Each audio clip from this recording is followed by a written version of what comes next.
It's water time. The seat that I'm in right now, which is my typical seat, catless, but it's still the same seat. It's a little bit wet right now, which is kind of gross. I'm like sitting in a way where my feet are under me, like I'm cross-legged and my feet are under my booty so that like I just won't get my clothes wet at all.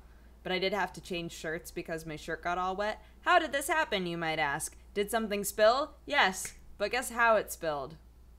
Cats. Cats. Oh my goodness. I get home, right? I get home from filming a Q&A at Sam's, which was super fun, and I think it's going to turn out really, really cute. I liked it a lot, and that goes up tomorrow, so we had a lot of fun with it. But anyway, so over there I'm filming that. I come home, and I pour myself a glass of water. So I'm drinking my water, and Sherlock jumps up, you know, wanting love, because he's like, you were gone for like a half hour. I love you. And I was like, I love you too, honey. He gets up, and you know how cats do that thing where like, here's a thing, and then here's their face, and they just do that? Sherlock did that, except with my cup of water, and it went everywhere. It was all over the mouse pad, all over the chair, all over my pants, my shirt, just everything. And I was like, really? Really? Really? Is this what we're doing right now? So sad. It's just a bummer, you know, when you come home and something happens that makes you have to like clean up immediately. I hate that. I hate that so much. I was listening to the radio today, and Ryan Seacrest was telling a story about how, I guess he like just got a puppy or something. Ryan Seacrest, by the way, in LA, he's like a radio host. So he hosts our like #1 hit music station in LA, right? So this is what he does when he's not doing American Idol. Nidhogs.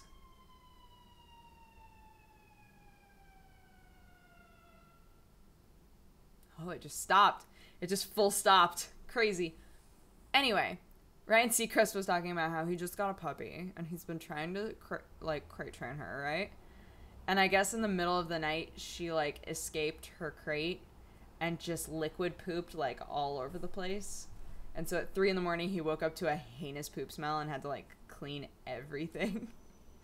And I was like, I've had to do that before. Because cats, that's what cats are all about, man. That's what animals are all about. That's what babies are all about. It's really just baby training. If you plan on having kids, having an animal is a good first step. Because, you know, they rely on you for everything. Sometimes they poop where they're not supposed to. Sometimes they cry at you. And they're very hard to understand. Just like babies. The newest How Stuff Works is called How Temper Tantrums Work. It's fascinating. What are you doing here? Hey, come here. You want to say hi? Hey, everybody. You want to talk about tantrums? No, come back. No, stay here. Want to talk about tantrums?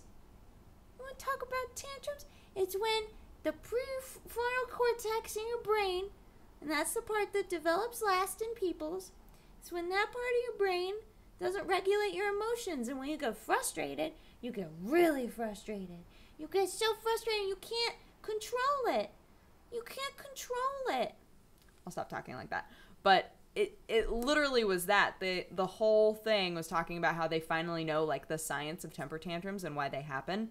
And it's because the part of your brain, like the last part of your brain that develops, is the part of your brain that regulates emotions. And so when you're a child, like up until the age of 4 or so, you wind up having these tantrums because things frustrate you and it like builds up and you can't, there's nothing there to stop it. You have no stop button, right? I was like, that's very interesting. So they were saying that, you know, when you have kids, like pretty much at this point, child psychiatrists across the board just say when your kid's having a temper tantrum, you have to ignore it because you don't want them to assume that if they fake a tantrum that you'll give them whatever they want or dote on them, right? But like if they're having a tantrum, you know, let them have the tantrum because there's nothing they can do about it. Like don't get upset with them, don't get angry with them for having it, but be willing to talk with them about what frustrated them when it's over.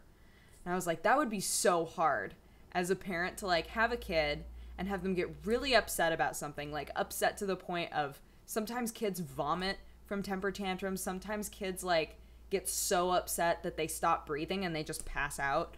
It's like, if that happened to my kid, I don't think I could just ignore it. I'd be like, what is wrong? What is happening to you? Are you okay? Like, I'd be freaking out. But that's apparently, you're not supposed to do that. You're supposed to just like let the tantrum happen, because it normally lasts for like 15 seconds, right? So like let the tantrum happen, and then, you know, when it's done and they've pooped themselves out, just be like, you need to put your shoes on because they protect you from the places, the gross stuff on the ground. I used to be one of those kids that totally didn't want to put my shoes on. I loved naps though. I loved naps. I was all about naps. Which you guys know. Which you guys know. I don't trust you up there, little girl. I don't trust you up there whatsoever. I think I'm going to start on my t-shirt quilt tonight. Not tonight. What am I saying? Tomorrow. I'm very excited because tomorrow I'm going to do a bunch of laundry. And while I'm doing laundry, I'm going to work on the t-shirt quilt. I'm going to have to do it at Sam's house because Sam has a washer and dryer, which is great. So I'm just going to bring everything over there. And then we're going to do like all of our laundry at the same time. And then I'm going to work on my t-shirt quilt. I'm going to bring my sewing machine over and everything. I'm going to work on my t-shirt quilt, and he's going to probably play something. And it's going to be one of those like super domestic days that I'm totally okay with. And Sunday, I think I might be hanging out with Jeannie. I don't know. But we are doing coffee time with Aaron tomorrow as well. So that'll be fun.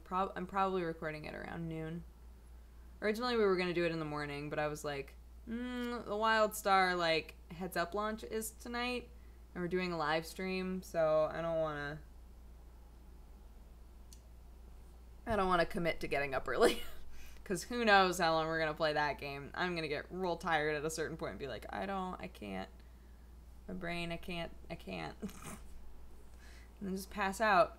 Last night I did that. Last night I was, like, in bed, and I couldn't sleep at all. And eventually I looked at my phone and it was almost 4 a.m. and I was like, what? How am I still awake? Why is this happening? Oh, by the way, sorry for any of you who saw a little sliver of Sam off in this hallway.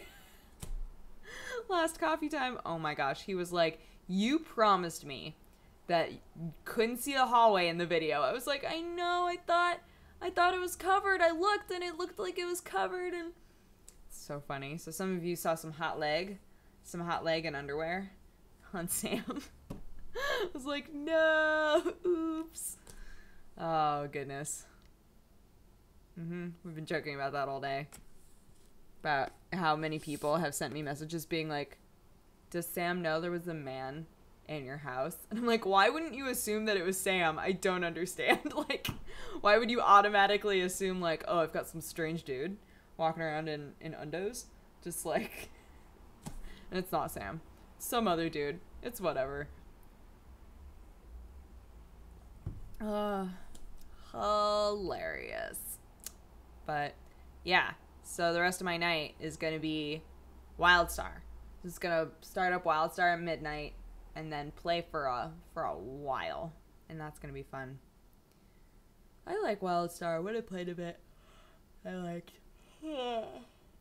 So that's good.